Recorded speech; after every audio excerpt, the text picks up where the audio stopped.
I'm particularly enjoying falling down the Nosferatu rabbit hole on TikTok because everybody is doing the Count Orlok voice. And there's I think it's a woman actually, she's now set up an account where she dresses up as Orlok every day, but she's doing like everyday things like cleaning her house, but with the full tash and fur hat and cape and all this sort of thing. So that's a little bit of light relief from the real world, essentially, where all of these middle-aged white men, it has to be said, are, putting the world to hell in a handcart. Yes, yeah, it's not good, is it? It really isn't. Good morning, Vietnam! I love the smell of napalm in the morning. You're gonna need a bigger boat. I feel the need for speed. Roads? And we're going, we don't need roads. Snakes. What happened with snakes? I'm Spartacus! I'm Batman. I am the Father. Mary, we spent a bit of time just before Christmas running through our top 10s. They were all very good. Obviously, Thomas isn't with us today, but I will mention his list in passing as well. So, 2024 was a fairly interesting year in terms of movies. We obviously picked our top 10s towards the end of the year as well, just to reflect what we thought were the best films. And if you've listened to the Moviescramble podcast in any form over the last 12 months, you'll remember that pretty much every episode we've gone through, we've said, I think this might be in my top 10. I know. And that's why it did genuinely feel like Sophie's Choice, actually cramming it all into a 10, because I could have easily done a top 20. We had a really good year for film, I think. I know that that's not the discourse online, actually, that some people think that 2024 was a pretty poor year for film, but I really struggled to pick just 10. Yeah, it was a reasonably decent year, I think. And I was surprised, though, because I thought it was going to be a bit of a it was going to be not a great year on the face of it. When we looked at it at the start of the year, I was thinking, no, there's not a hell of a lot out there, that is really going to excite me. And I think that's based on the fact that a lot of it was your, sequels, prequels, all the usual stuff. And it's kind of like you do kind of get a wee bit sick of all that. But I think we've managed to produce a decent list, to be perfectly honest, each of us. So what we're going to do is run through the lists from 10 to 1 and briefly chat about them, and where there's a wee bit of crossover, we'll talk about those as well, because obviously with any list it does happen.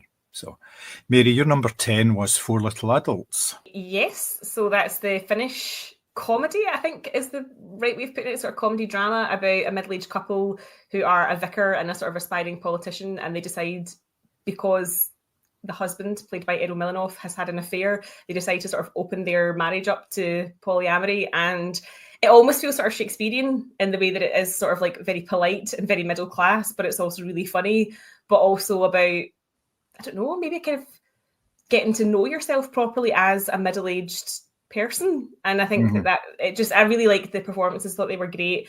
And also just like this notion of getting to know yourself again through different people, because obviously when you've been in a relationship for a long time, as this couple realize, you sort of fall into these particular patterns or whatever, and then it's like you hear how somebody else sees you or loves you and actually makes you appreciate yourself a bit more. So I thought it was really interesting. And yeah, I've watched a few sort of Finnish comedies and they're usually quite dry, whereas I felt this was more sort of in the mainstream. So yeah, a really good watch and definitely worth seeking out. I think it might be on BFI Player at the moment. Nice. My number 10 was The Room Next Door, which is Pedro Almodovar English language debut, his feature-length debut, because obviously he had a short film a couple of years ago, a 25-minute film with Tilda Swinton, who's also in this film. This is a film about assisted suicide.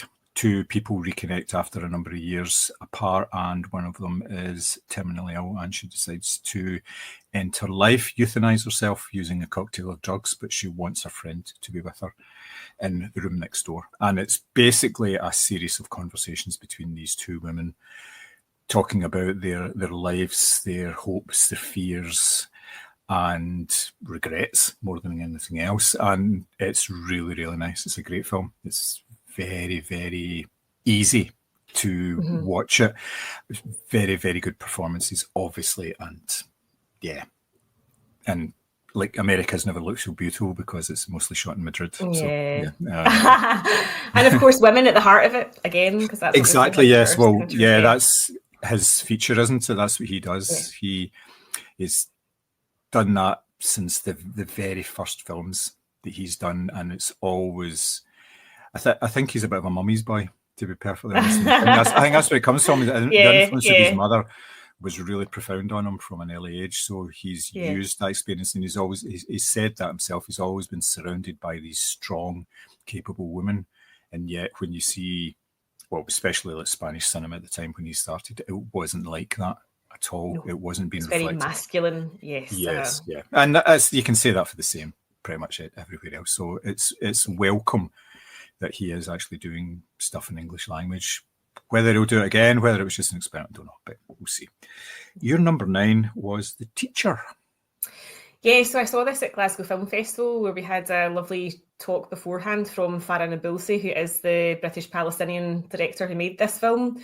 So it is set in the West Bank of occupied Palestine, and the film centres around Sally Bakri's character, Basim, who is a teacher, obviously the titular character, at a school. And I think it's one of these films where it really struck home how awful and how frightening that situation can be. You know, we see it often enough through the eyes of the sort of the students in his class who, for example, come home to find their homes have been destroyed and they're given a fine for the privilege of having their house knocked down by a bulldozer. And I think that because it's actually shot in Palestine and obviously is about the genocide that's going on just now, it was really frightening to watch because it showed you how quickly certain situations can escalate. It showed you how unfair the justice system is, especially if you're a young Palestinian boy. You can get thrown in prison for absolutely no reason whatsoever. And I think it really just hit a chord, really struck home. And Sally Bakri, who has worked with Farah Nabilsi on her Oscar-winning short Present, I think it's called, he is phenomenal in the lead role. His eyes are just some of the most expressive I've ever seen, and the pain that is written on that man's face is just unreal. Obviously, being Palestinian himself, it probably did feel really personal, but really devastating to watch, but absolutely worth seeking out if you can, because I think it's very important that while conflicts like that go on in our world, that we actually try and educate ourselves from the point of view of the people who are obviously living and working and, you know, acting within these oppressed communities. So yeah, and Farah Nabilsi obviously is very vocal on Instagram about the situation, so she's definitely worth seeking out her work as well. Yeah, it's good to see these points of view, because with news reports you find that you get saturated coverage or something for about 2 or 3 days, and by the end of it you're kind of desensitized in a way to it, which is a horrible thing to say, but I think it does happen. People tend to say, I've seen that, just switch that off, you know. I can only take so much tragedy, etc., etc. Yes. That's the way it goes. So yes, having this point of view where it's dealt with more around the people and what happens to them, because that doesn't get followed up an awful lot in real life either. So yeah, that's a cracking one. My number 9 is Love Lies Bleeding, the neo-noir, grungy, bodybuilding drama. Sweaty, mullety. Mullety, set in the 80s around a gym where this woman rolls into town, and basically by arriving in town she pretty much causes havoc and brings out old rivalries and tensions, and it all kind of comes to a head from that. And it's just a fantastic movie. It's really, really good. We discussed it earlier in the year on the podcast and both loved it. Yeah, there's not much more really I can say about it. It's really, really good, that one. On to number 8, where it's the horror special coming into town. Yours was Longlegs. Yeah, I mean, there was no way this was not making its way into my top 10. I still think about it. I still think about some of the shots. Like, I still have that moment where Lee Harker's on the phone and you're focused on the sort of glow from the stairs behind her because you're not sure if something's going to happen or not. And of course, you've got Nick Cage just being his absolute batshit best, you know, buried under prosthetics, right enough, but still just giving a performance that is so essentially Nick Cage that it's easy to translate. I just think it was a great premise, really well executed, and yeah, big fan of Oz Perkins' work, so excited to see what else he has to offer, hopefully maybe this year. He's doing a Stephen King adaptation. Yeah, is it The That's his Monkey? next one. Yes, it is. Yes, yeah. So I think that was announced just when Longlegs came out. So that'll be a good one as well. So excited for that. Yeah, that'll be excellent. My number 8 was Abigail. It was taken as it was almost a loose remake of Dracula's Daughter, I think it was, which was an old Universal style horror film, but it's obviously been slightly changed where pretty little ballerina Abigail is not all she seems, and it's a bit of a haunted house sort of story as well, because they're all basically there's 6 bad people in a house and they're locked in it with this horrible little monster in more ways than one. It has the most blood of any film this year and possibly for a number of years, and it's just great sort of over the top performances as well. It's a really, really good movie. It's just one of these ones you think, yep, I could watch that again and again and again. And you and Timmy have really sold it to me. I'm willing to seek it out because I feel like you two have had lots of fun with it. I'm not sure if it's on a streaming service yet, but it won't be too far away. I think Longlegs is just about on as well. I think I saw adverts for it. It might have been in Amazon. Exciting. So that'll be good as well. So your number 7 is Anora. Yeah, I kind of struggled where to place this on the list because I did really enjoy it, but there was just so many films to cram into the top 10 that she's ended up sitting at number 7. So obviously we chatted about this in the podcast. You know, Mikey Madison is absolutely phenomenal in this. We got a Take That Club remix, which I will forever be grateful for. And yeah, I love the slapstick nature of it, the sort of drama side of things, and just all the performances are just fantastic. And I think whilst now obviously the Demi Moore has won the Golden Globe, and that might replicate itself at the Oscars, I do think that Mikey Madison still has a very, very strong chance, obviously at the biggest awards day of the year, to skip the prize. So it'd be interesting to watch how this pans out. Yeah. I listened to an interview with Sean Baker the other day there, and he was talking about the Take That song. Apparently they had another song in there and they'd actually edited it around this other song, and it was like a banger, and it said it was like a really big song by a big artist, but then they couldn't get permission to use the song, so they had to start scratching about for another song with like lyrics and a title round about the greatest day, because it's all really about this, you know, Anora's having, like, her whole life is changing on this day, so it's like, this is the greatest day of your life and all that. They basically scrolled through Spotify trying to find something, and they found, obviously, the Take That song, because Take That were not big in America. I think they're definitely not. No, yeah. One big hit in America, and that was it. But this song obviously has been a hit everywhere. And when they actually put it into the edit that they had, it fitted really, really well. There was like a couple of minor changes that they had to make, and then that was it. It was just like, yep, we're going with that. He said he was kind of sold on it on the second listen to the song. He said, yep, this is perfect. The lyrics are really good. It fits in. And the chorus actually comes in at a really, really important part for, I think it actually, you see Annie really for the first time during it, and it comes in at that moment. The chorus kind of like fires in and everything, and they said it was just it was almost like perfect. So it was really, really good, you know, as a second choice. So that was excellent. My number 7 is Conclave, which we have chatted about, and it's perfect mid-budget film where you've got men in dresses in rooms talking about who their favourite man in a dress is, basically. Yeah. So there's little more I can say about it because we have talked about it. It's just a fantastic movie where there's drama where you don't think there is going to be drama, when it's just men voting, and it's just all the intrigue around that. Loved that movie. Just thought it was absolutely good. But again, I could have put that higher. But I know with the stuff that was out there, you know, I went back and forward on my list trying to think of, you know, this could be here and all that. And eventually some ones I scrapped completely, and one of them we'll talk about later when we touch on Thomas's as well. So your number 6 is The First Omen. Ooh. Yeah. I didn't think that was going to be as high up the list as it was, but the more I thought about it, I loved the visuals. I love what it had to say about sort of bodily autonomy. And as much as I am the first one to rant about prequels, sequels, and universe building, I thought this was flawless. in the way that it fitted into the original The Omen film. And obviously we did our sort of back-to-back podcast to discuss the two of them, but I thought Neil Tiger Free as the sort of lead nun, Margaret, was excellent, and it was really genuinely scary. And I'll say this again, nuns are scary.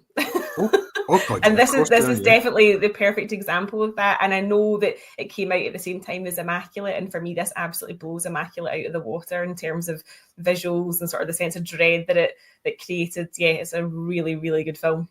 Mm-hmm.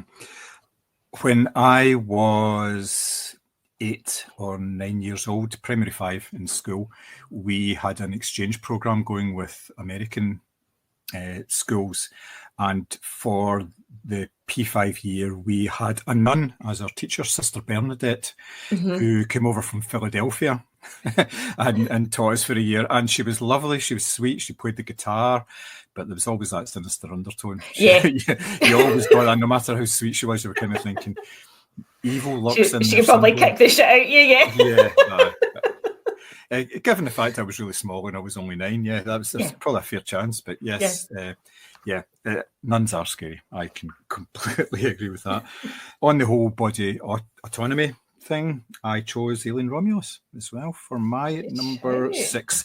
It's a brilliant movie. I was kind of worried because of the previous 2 Ridley Scott Alien films, which were okay, but they didn't really spark in the same way as the first couple of films. And this one is just fantastic. Fitted right in the middle between Alien and Aliens. It was dirty, it was grimy. Again, we talked about it on the pod. Yeah. We had quite a good discussion about it, saying how surprised we were, I think, more than anything else, that it was as good as it was. It wasn't perfect by all means. That probably reflects on the fact it's number 6, but it was such a good movie. And that now is coming to Disney. I think it is on, I think that's probably about the 16th of January. It's going to be on Disney Plus, which will give me an opportunity to watch it again. And I'll be scared all over again by zero-G aliens and things like that. Yeah. Things fluttering past your feet, that sort of feeling, Yes. So your number 5 is The Zone of Interest, your first Nazi-themed film. Yeah, I know, super cheery. I went to see this. I was the only one in the cinema, actually, because it was part of a re-release in February of last year, where they were obviously showcasing films that were Oscar nominated, BAFTA nominated, all that sort of thing. So this is a film that I think has caused not a lot of controversy, but I think some people have maybe found it a bit of a marathon to get through because it's so mundane, and that is obviously the whole point. It's showing you the sort of domestic setup of Rudolf Hess's house in Auschwitz, and it's just his family life. You know, he's playing in the garden with his kids, his wife and him are sort of bickering, she's got her mother and her friends over, and it is a film where you feel like you're maybe waiting for something to happen, because you know obviously that there's chimney smoke in the background or a train arriving or whatever, and nothing, you don't see any of that stuff. And that is obviously the point. The point is that there are people living their lives on the doorstep of a death factory and continuing as if nothing had happened. So this obviously did really well in award season last year, and I was so struck by it. I thought it was an incredible sort of premise, and I loved the setup as well. Obviously, they kind of filmed it almost documentary style. There was just cameras everywhere, and the actors went about their roles essentially. And something really different, but probably quite challenging to watch as well, because you do know what's happening in the background. So an interesting one. Yeah, I haven't seen it yet, but it's on my list to watch it, so I will definitely give it a watch now. But yes, I can imagine it would be difficult for people to get through it, given the mundanity of the situation, where like all the drama and horror is off camera. Yeah. Yes, very good choice. My number 5 was Late Night with the Devil. Again, another one we covered on the pod. Yeah. It's a fantastic movie. It takes the sort of found footage style, but it does something very different, because it's not shaky handheld cameras. It's like a TV setup, and it's a TV presenter who, with falling ratings on the show and the risk of getting cancelled, comes up with the idea of a Halloween special where he brings in various people to talk about spooky things, except one of the guests he actually brings in is possessed, which, hey ho, you know. Yeah. And it's done really, really well, and it's done in the same way that you would see the TV program, because there are live, I say live loosely, live moments where they're actually doing interviews, and then they cut for adverts, and it's the bits in between the adverts which are shot in black and white, and it actually gives you a bit more flavour of the people that are actually involved, the sort of the real people, rather than the TV personalities that you see on screen, like sort of the band leader and all this sort of stuff. And it just works so well, and it's such a creepy film, and just fantastic performances on such a low budget film. And quite rightly, it got like a lot of plaudits during the year, and it made a number of end of year lists as well, which is good as well, which can't complain. So more power to them, I think. Yeah, that was part of the sort of summer horror scene that was going on. And I completely agree. I mean, David Dastmalchian is just a different level in that film. He is so good, because, as you say, you get to see him swap between the sort of charming TV personality and the panic of somebody who's probably about to lose their show. So yeah, so good. Yeah, and possibly lose their mind as well at the same time. Yes, so, yeah, just that as well, yeah. Just that small matter. Your number 4 is The Home Game. Oh, I've been to see this so many times. I love it. There's something about this film that really made me fall in love with actually going to the cinema again, because the premise of it is basically there's this tiny little football team in Iceland called Reynar FC, who they do have a home ground, but they haven't played on it for 20 years. And the last time they played a game in general, they get beat 10-0. So they're not a very good team. And they sort of bring the gang back together, and they scramble towards pulling together a team, some jerseys, making sure their pitch isn't completely frozen over, because it is Iceland after all. And they draw a home game. But when I was in the cinema, so this was part of Glasgow Film Festival initially, then it had a sort of limited run at the GFT. When I was in the cinema watching this, I was surrounded by people for starters, which was really nice because the cinema was full. But when you're actually watching the football game at the end, there was people like clapping or getting off their seats or like shouting yes when people scored, and it felt like a totally immersive experience, and I don't think you get that really often with cinema. And it's just a lovely underdog story, and it won the audience award at the Glasgow Film Festival as well. So really, really hoping this gets some sort of release either on streaming platforms or even in cinemas, because it's such an uplifting watch. And yeah, being in a cinema surrounded by, and obviously Glasgow's quite a big football city, so being surrounded by other football fans, and there's no division and there's no nastiness, you're just cheering for a team. It was lovely. Yeah, sounds like the type of film that we'd find a home on Mubi or BFI. Yeah. Else, I think. Yeah, but yeah, sounds good. My number 4 is Anora, which we have previously chatted about. So we'll move on to your number 3, which is the Voerdelak. Yes, currently streaming on. Yes. Absolutely. Streaming on Amazon Prime, so please seek this out. This was such a shock to the system. It actually had walkouts at Glasgow Film Festival because it is a vampire film where the vampire is a puppet. Please do not let that put you off. It was so unnerving, so scary. So it's set like way back during sort of like the French sort of courts. So you have a courtesan who's lost in the woods in Eastern Europe, and he comes across this family called the Gorshas, and he is sort of sucked into their weird way of life, and he has dinner with them, and their grandfather returns home, and you can kind of see him looking at the rest of the family going, am I the only one that is aware that this gentleman is a puppet? But the grandfather is a Voerdelak, which is a vampire who can only prey on the people that they love. So obviously his family are, his dinner, basically. Very freaky, shot in 16mm, sort of grainy, kind of almost feeling like found footage-y type of thing.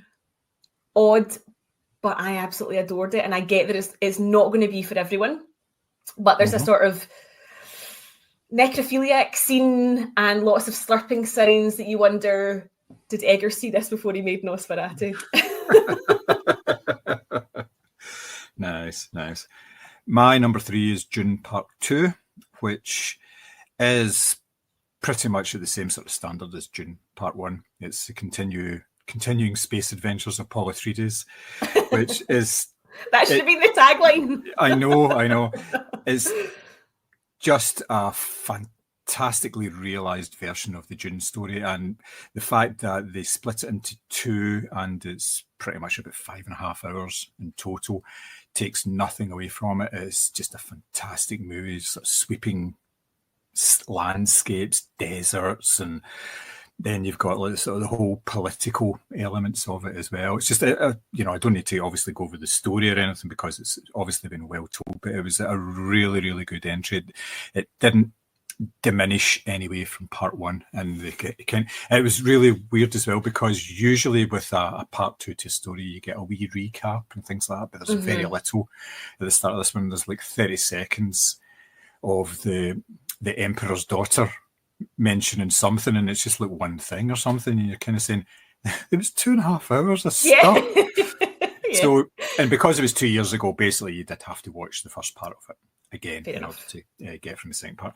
The film is currently streaming on Sky Cinema and Sky On Demand, I think. So, but I would assume that it will find a home on a streaming platform as part of a subscription soon. Anyway, your number two, from pretty much the first or second day of last year, is The Holdovers. Yeah, I definitely think this is going to be a future Christmas classic. So obviously this is the Paul Giamatti, Dominic Sessa film where it's students that have to hold over in a boarding school over Christmas. Da'Vine Joy Randolph obviously won a lot of Best Supporting Actress awards for her performance in this as well. It's so touching and so sad, but so uplifting at the same time. I mean, Paul Giamatti is so hilarious in this. He seems like, he's so intelligent, and obviously he's a teacher that the boys don't really like because he's kind of pushing them to their limits, and his eyes are facing in various directions and all this sort of thing. He's kind of curmudgeonly, but I genuinely, one of the best lines in this film is that he tells someone that they are penis cancer in human form. And that's an insult that will always stick with me, but it's so sweet, and the score is beautiful as well. It's a sort of kind of folksy acoustic sort of vibe to it. And yeah, if you kind of want your heart broken but sort of a warm hug at the same time, this is definitely the film to watch. Yeah, it's a very good film. I don't know why I didn't consider it for my top 10. It's probably because it was so far back in the year. Yeah, for some reason I thought it'd actually come out at the tail end of last year, so I didn't consider it. But yeah, you're right. It's a fantastic movie, and I don't understand why it wasn't actually released in the run-up to Christmas rather than afterwards, because it was released before Christmas in the States. I think it was in the States, yeah. I mean, so it's a kind of Nosferatu thing all over again, isn't it? They get it like quite significantly. I don't know if that makes Nosferatu a Christmas movie, just to be clear. It might be. Well, I don't want him coming down the chimney. They do have a Christmas tree up in it, so, Yeah, aye. Swings and roundabouts, yes. My number two is Heretic, which was my second favourite horror film of the year. Three-hander. Hugh Grant is an old man who wants to talk about two young Mormons about religion. And you think on the face of it, when you just think about it like that, you're thinking, well, it doesn't sound all that great, but it kind of grabs you right from the start because you get this unease about the whole situation as soon as they walk in the door. In fact, as soon as you see Hugh Grant with those big glasses, you're thinking, okay, they're Deirdre Barlow glasses, I think, more than anything else. From Absolutely. There's a 1970s reference for everybody. Deirdre Barlow was in Coronation Street, and she had these massive big glasses, which are kind of coming back into fashion a wee bit. They're trendy now, yeah. They are, yes, yeah. They don't suit everybody. I tried on a few pair of glasses when I was getting a new prescription, and the bitsy of the ones with bigger lenses, I was like, nah, you're all right. They just do not suit me at all. But anyway, back to the film. It's a fantastically creepy horror film where there is no obvious jump scares or anything like that for about the first hour, maybe, until they actually move into another room, and then you kind of get, whoa, things are kind of going south here a wee bit. But yeah, fantastic movie. Loved it. Yeah, that is a great pick. That's definitely one of those films where you're going, is that curtain moving? Is there something there? Because is that type of panic that is instilled in you from the offset. Yeah. And for number one, we had the same pick, which obviously great minds think alike and all that. We both chose The Substance. I mean, how could you not? I just think that Coralie Farja is such an interesting director with so much to say about, how women are treated in particular. Having recently rewatched Revenge as well, you do see this kind of hallmark of she's got a lot to say about women in cinema, and Demi Moore giving this phenomenal performance. So I'm really pleased that she's getting her flowers for this. And you've got obviously a brilliant supporting cast as well, but it's operatic, and it's really over the top, and it's noisy, and it's brash, and it's scary. It is scary. And I absolutely loved it. Yeah. That was an easy pick. That was always number one. It was just working out when everything else went, because it was so good. Yeah, exactly the same. Yeah. As soon as I saw the film, I thought it's going to take something to beat this in terms of spectacle for me this year, and nothing really came close. It was the birthing scene that really got me, because there's body horror, and then there's a fully grown adult crawling out of your back horror, which, and then stapling it back together with the biggest staples you've ever seen in your life. Yes. Yeah. So, yes, it was a very, very interesting film. And I'm like you, I'm really glad that the film is actually getting the recognition it's getting based on the fact it's a horror film. And the performances, which we've talked about on a number of occasions, about performances in horror films that are more than just your standard schlocky, screaming and running away. Exactly, yeah. It's much more nuanced than that for so many different performances, especially, in all of the horror films that we've mentioned here, it's all down to the performances rather than the actual horror in most cases that stands out more than anything else, like Abigail, the wee girl who was in Matilda, for fuck's sake. Oh, you're joking! So she's gone from being like the sweetest wee thing. Yeah. Oh my God, that's brilliant. That is brilliant. It kind of it puts Matilda in a whole new light as well. You're kind of thinking, was she actually evil? That's why her parents was she the villain? Yeah. So, obviously, as I said, Thomas is not here, but his top 10 at number 10 was A Different Man, which I have not seen yet. It's more of a comedy than anything else. This is a Sebastian Stan film where he has a facial transformation to make him look normal, and then they do a film about a guy who's got the same sort of facial disfiguration that he has, and this guy becomes really popular and everything, and he's wondering why he did it. But yes, number 9 for him was Heretic, which we chatted about. Number 8 was Iron Claw. That would have made my top 10 had I seen it sooner, because I wept like a baby at that. Number 7 for him was The Substance, which we've talked about. He goes on about same body horror, Demi Moore, Dennis Quaid as well, which we hadn't mentioned. Number 6 was Speak No Evil, which was good film, definitely good film, and slightly different to the original as well. And enjoy isn't quite the kind of thing you really want to see, Number 5 for him was Cuckoo, which I have not seen, so I can't really comment on it. So, but like he says, it was one of these films that it didn't benefit from a strong marketing campaign, so a lot of people probably didn't see it. And then moving on, he obviously has to have one with a number in it, so it's Terrifier 3.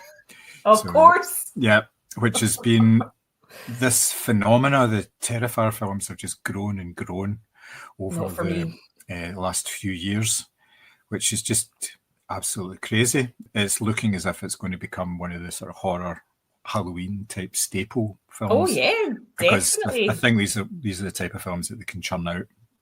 And there's loads of memes and stuff like that. So even if you haven't seen the film, you've definitely seen like a meme or a TikTok or something like that with that clown. I cannot bring myself to watch those. I would literally evaporate out of fear. Oh yeah, definitely. Number 3 for him was Late Night with the Devil, which we have discussed. Number 2 was Abigail, which again discussed it. It's obviously very high in Thomas's list. And number 1 was Civil War, which again I had thought about for my top 10, but obviously there was just too many. I maybe had about 17 or 18 films, and that was one of the ones that was in consideration, but it just didn't make it. But again, cracking movie. Have you seen it? I've not seen it, but I think it's just come on to Prime, so I'm going to It make a has. point of watching it because I completely just missed it at the cinema just through timing, and it's something that I really wanted to see because the trailer of it, just the premise of it, I was like, oh, I think this is going to be really interesting. And obviously there was a kind of subsequent controversy surrounding it as well, so definitely I would like to check it out just to make my own mind up. Brilliant. So that's our top 10s for the year. As Mary said, it's a fairly mixed bag. There's very little in fact, there was probably more crossover between me and Thomas than Mary and Thomas, and even then he had maybe 5 or 6 picks that we didn't have as well. So I would say out of the 30 films, there's probably about 25 films there, which is quite amazing. It's impressive that we are able to have such a breadth of enjoyment of movies, and the fact that there's so many out there that we can class as being good during the year. Now, if you think any differently, if you think our lists are, well, shite more than anything else, please enlighten us. Tell us what you think with your top films of the year, and we shall circle back to it in a future episode and discuss it. But that would include getting a mailbag. So so please do get in touch with us. Obviously, just get in touch at the normal social channels. You know where to find us by now, hopefully, if you're a regular listener. But again, find us, just search for Moviescramble and look for the lovely M logo that Mary created for us, and leave what your thoughts are on it. You may have only if they're nice. You may have published a list on your own anyway, as Mr. Mary had done at the start of December, which again, cracking list. He was also kicking himself that we hadn't seen Iron Claw and the Superman Christopher Reeve documentary before he made his list, because the two of us were sitting basically greeting for all of Christmas watching these films because they were so strangely emotional. So deck the halls and all that. Not each other. Oh man, I'm going to see William Tell tomorrow. I'm so jealous. Clay's bag in period costume. Wow. And then Emmanuel is the second film as well. What's that? It's a remake of Emmanuel from the 1970s. Really? Yes. Who's in that? Nobody particularly famous, I don't think. Right, okay.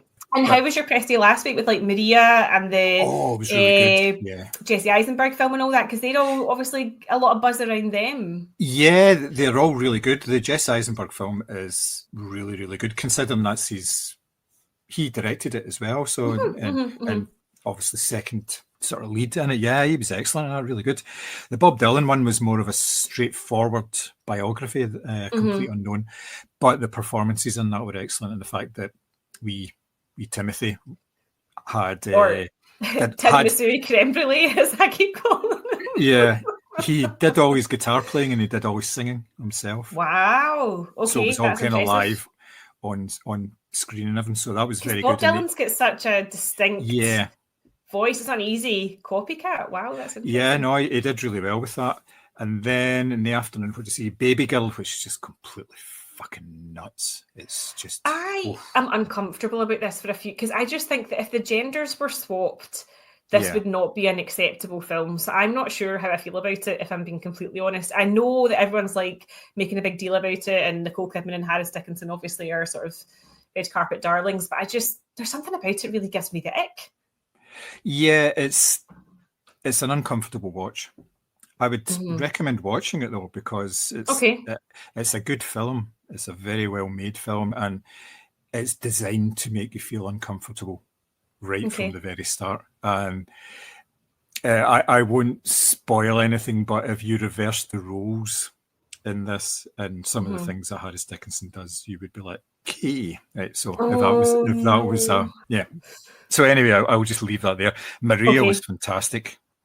That was really, that was. Because I think she's singing as well, isn't she? She is, yes.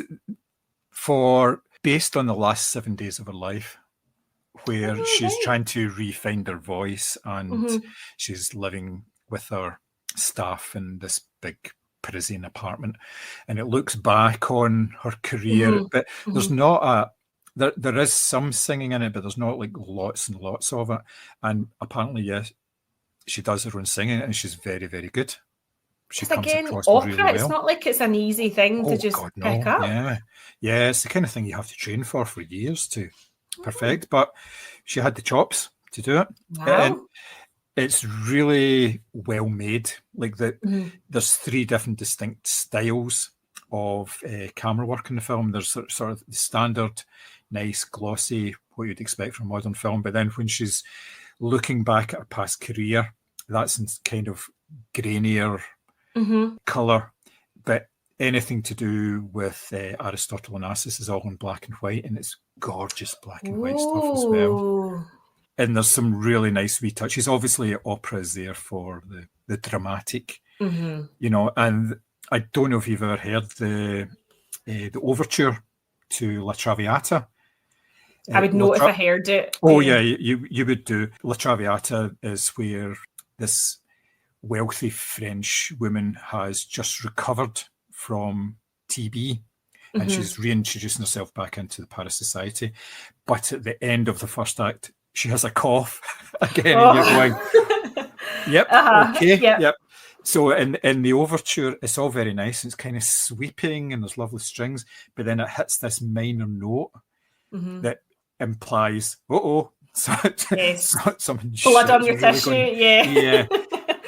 And in the film, that music is on in the background when she meets Aristotle Onassis, and when he says, "Hello, my name is Aristotle Onassis," it hits this minor note, which was just cracking. It was just very, and I was going, I know what that means. I know what that means. That's a gorgeous touch, though. That's like that's because Pablo Larraín, his films are like, obviously he's done, what is it, Jackie and Spencer. So obviously he loves a bit of a flair for the dramatic, and that sort of fits into that really, really nicely. Yeah, definitely. Yeah. Have you seen The Brutalist? Yes. No, I have not. That is the 20th of January press day. Right. So that'll be... That's 3.5 hours, isn't it? It's got permission. I know. I've never heard of.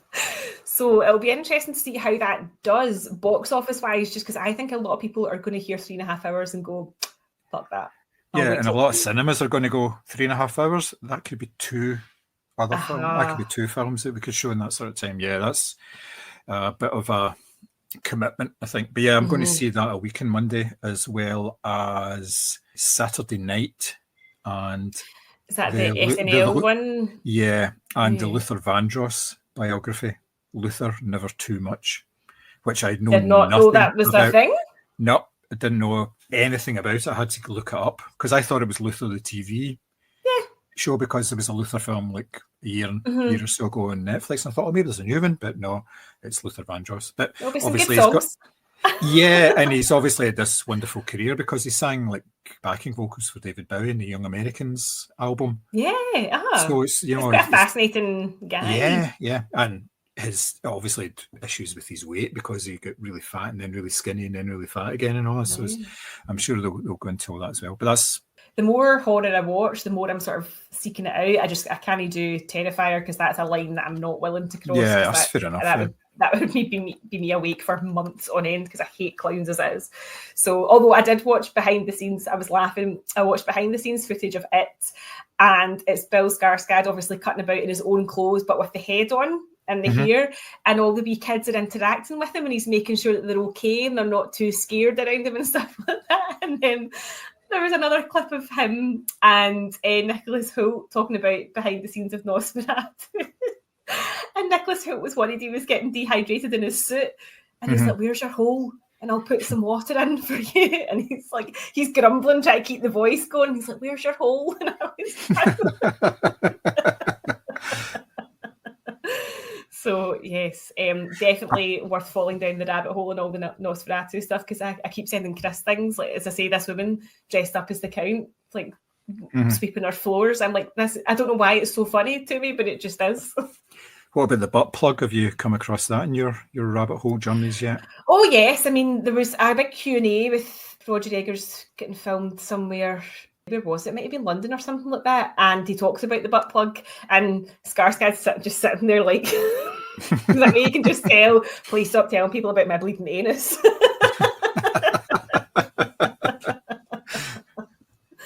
I just think, how did that that just fascinates me as well, because I'm like, how did that conversation go? Like, Bill, we're just going to I know it's a prosthetic, but we are going to have to put a cork in your bum, just the bleeding's a bit too much. Yeah. Yeah. Yeah, and him just being like, okay, put it in me. Yeah, but who agreed to it in the first place? I know. And also why? I mean, obviously, I understand that's how a lot of blood spatter's done these days, is it is all rigs. Mm-hmm. I wonder why they just tried to have him all bleeding, and then imagine just having the conversation going, is it too funny if his bum is bleeding? Should we do something about that?